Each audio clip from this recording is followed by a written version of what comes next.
Habis loh memorinya. Terdiri dari dua atau lebih variabel independen. Apa tadi? Independen. Berhubungan X. Dan satu variabel dependen atau Y. serta memenuhi uji asumsi klasik regresi sama kayak tadi.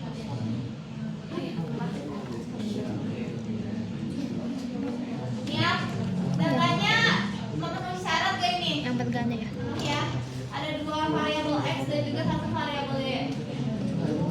Ini tinggal kita masukin ke variabel fit-nya.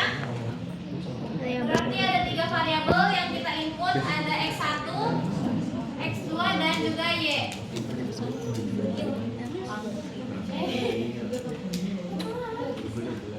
Y apa? Y doang. Desimalnya dinolin, modelnya masukin sesuai keterangannya. X1 modal, X2 nya biaya promosi, X3 nya harga wisata. Modal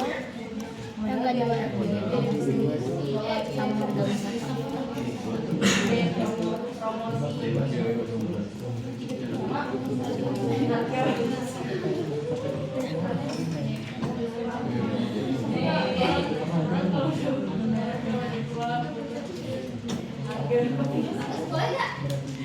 Boleh? Boleh ya?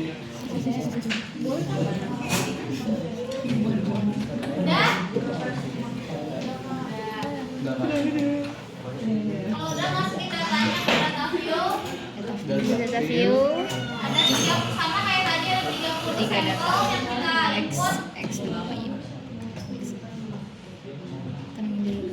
Tenangin Excel. Excel gak mau mendarat. Excel bilang gak mau tenang, Dede gak bisa tenang.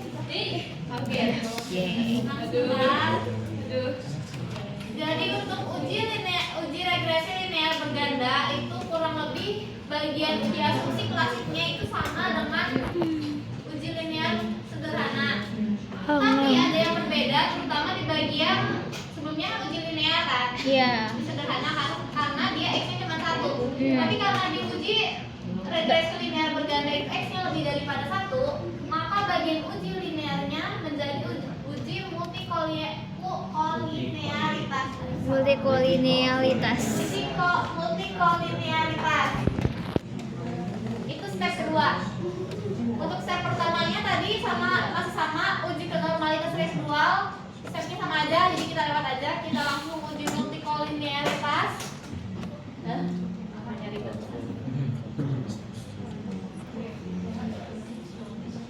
Untuk melihat apakah variabel independen memiliki hubungan yang linear secara sempurna atau mendekati sempurna. Pertama kita buka analyze-nya, ke regression.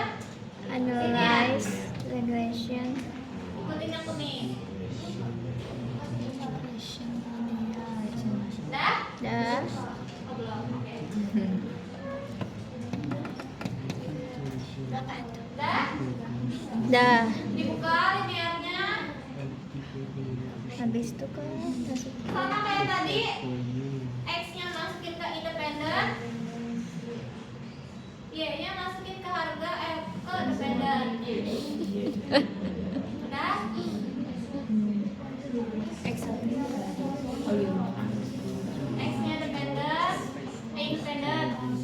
X-nya independen, Y-nya dependen. Setelah itu kan. Udah? Kalau udah dibuka statistik yang pojok atas, yang ini dibuka di senternya collinearity diagnosis. Ini ya. Kalau udah continue, oke. Oke. Wow.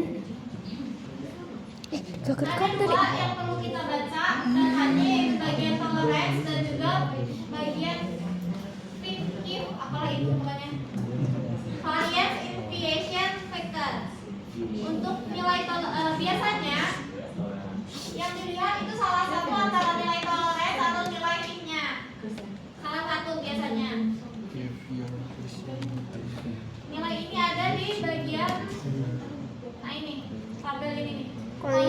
diagnosis. Mana? Ya itu kak. Bukan. Bukan. Ini koefisien. Sorry ya. Oh, koefisien. Nih, tabel koefisien. Ada di tabel Bagian koefisien. paling ujungnya ini collinearity statistik, ada tolerance sama fit. Apa itu? Ini. Biasanya dilihat cuma salah satu aja, tapi kebanyakan yang dilihat adalah bagian mana tolerance-nya. Kita lihat tolerance lebih dari 0,10 maka tidak terjadi multikolinearitas. Berarti tidak terjadi tidak aman. Misalnya heteroskedastika sama autokorelasi sama. Lewat aja. Udah tutup. Yang berbeda antara uji sederhana dan Ditutup kan? ganda untuk uji Ya, ditutup. asumsi klasiknya yang tadi cuman uji linearnya aja yang beda. Terus kita uji regresi linear berganda. Dibuka analisnya. Regression linear. Stepnya kurang lebih sama. Analyze regression linear, analyze regression linear. Ini kan tadi udah diinput nih, dependen sama independennya, ya kan? Ya. Buka lagi statistiknya. Setelah itu Dicek estimate-nya udah dicentang atau belum. Model fit-nya udah. Collinearity diagnosisnya dimatiin aja. Kalau udah continue. matiin. Terus oke. Sama seperti sebelumnya nanti akan keluar 4 output.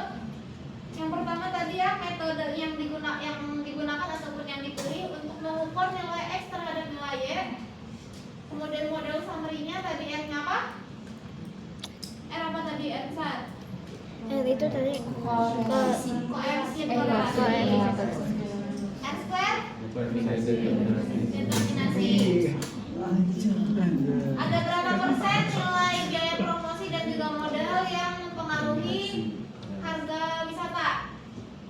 tadi 20%. Ada berapa persen? 20 atau 80? Tadi. Berapa? Oh, 60. Yang tadi bukan? Yang tadi. Caranya kayak tadi. Oh ya beda. Berapa? Bisa Dia jadi. mau pengaruh X maksudnya kayak X mau pengaruh Y itu kemungkinannya cuma 40% gitu kan sih? Kira-kira gimana? Ada yang jawab? Enggak. Berapa? Tidak tahu persen. Coba yang kayak Nah, ini dikali 100%. berarti dia Apaan apa? Ini 0,01. ya dia berpengaruh nggak terhadap apa variabel Y mau X1 maupun X2 nya berpengaruh apa enggak? Kalau dia signya 0,001 Berpengaruh. ayo berpengaruh karena dia Berpengaruh. sigma satu atau tolak Ini kosong. berpengaruh karena ini karena dikurang dari 0,5%. Konstan B-nya apa tadi? Apa itu? Oh, koefisien 33,667. Konstan B-nya apa tadi? Konstan B-nya A. A kecil. A kecil. Model B. B. Satu. Karena Karena 2. X1. Berarti untuk biaya promosi B-nya Ini A kecil 1, ini B kecil 1, ini B kecil 2. X2 adalah biaya promosi. Karena tadi X-nya ada 2. A tambah B 1 tambah B. Siapa yang bikin? Tadi gimana rumusnya? Samaannya? A min BX. Jadi gimana rumusnya? A min BX. Enggak sih? Amin BX. Nah, bukan A tambah B. Oh, A tambah BX. Bisa digabungin dalam satu huruf nilai B1 dan B2. Ya.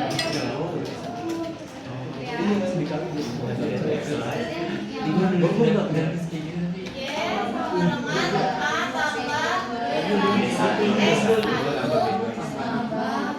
2x2.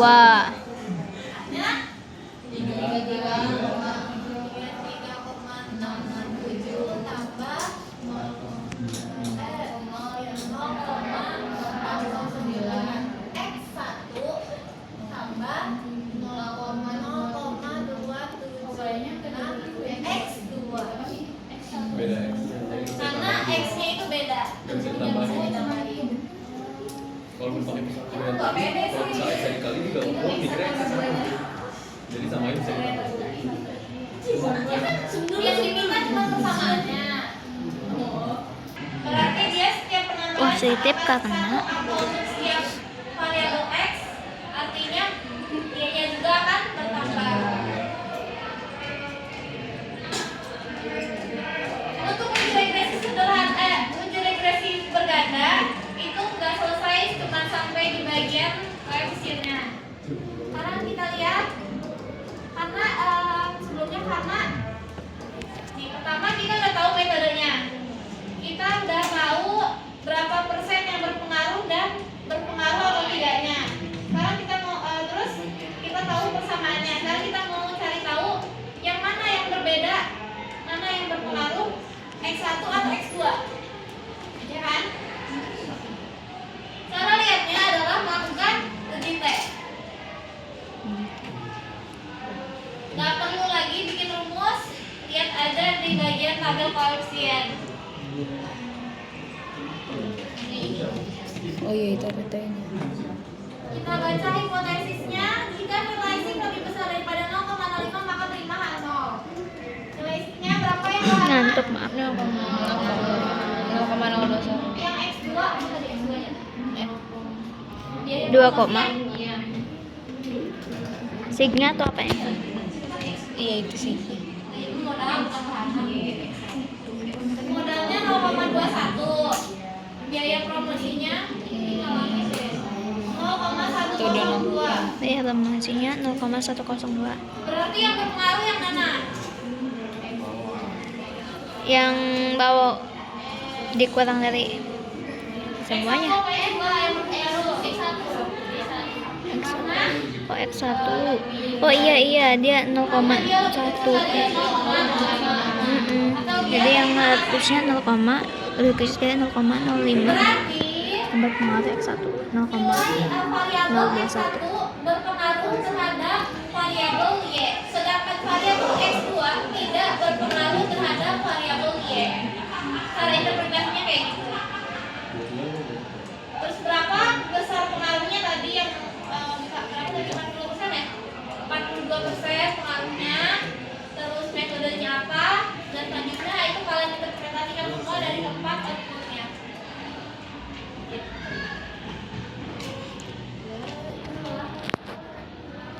Selanjutnya nanti di tugas kalian yang hari ini akan dikasih responsinya, nanti akan diminta untuk membuat grafik persamaan regresi linear. Caranya ini tutup dulu, kita buka lagi ke datanya. Tutup dulu, buka lagi ke Mau data. pakai yang berganda apa yang sederhana? Sederhana. Boleh. Buka lagi datanya yang sederhana. Yang tadi. Yang sederhananya udah ditutup, pakai yang berganda nggak apa-apa.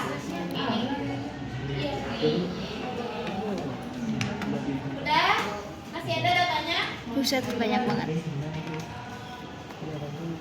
Cara bikin grafiknya, pertama buka analyze, regression, dibuka yang merah, curve estimation, yang merah, dia merah sendiri pokoknya. Klik, masukin variabelnya ke X, X-nya ke variabel, Y-nya ke dependent. Udah?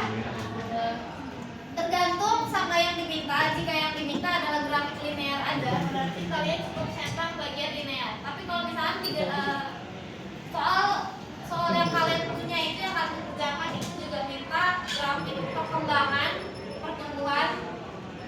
Kalian bisa tambahin growth dan eksponensial yang ini. So ini. tergantung sama soalnya. Oh, Tergantung sama soalnya. Pakai contoh kita cetak aja semuanya, linear, row, dan eksponensial. Kalau udah oke, ditunggu aja. sisanya? Nah ini nggak keluar. Oh, X-nya ya. Mana nggak keluar ini? Itu juga belum keluar. Sama exponential. Nih, nah ini udah keluar. Mana? Tenangin diri lo Enda. Tenangin dulu. Linear itu artinya Mana? garis lurus. Linear garis Mana aja lurus. udah keluar gimana? Coba itu aja rekam itu. Tegak lurus ya. Artinya datanya linear. Tadi kan tadi itu kan datanya linear bener kan? Kemudian yang bagian titik-titik ini persebarannya itu adalah data yang kalian observasi persebarannya. Kemudian bagian garis-garis yang putus-putus itu juga itu adalah perkembangannya dia lebih tinggi di awal, kemudian agak turun, terus lebih naik lagi. Ya kan? Baca kan datanya? Aku keluar. Yang mana?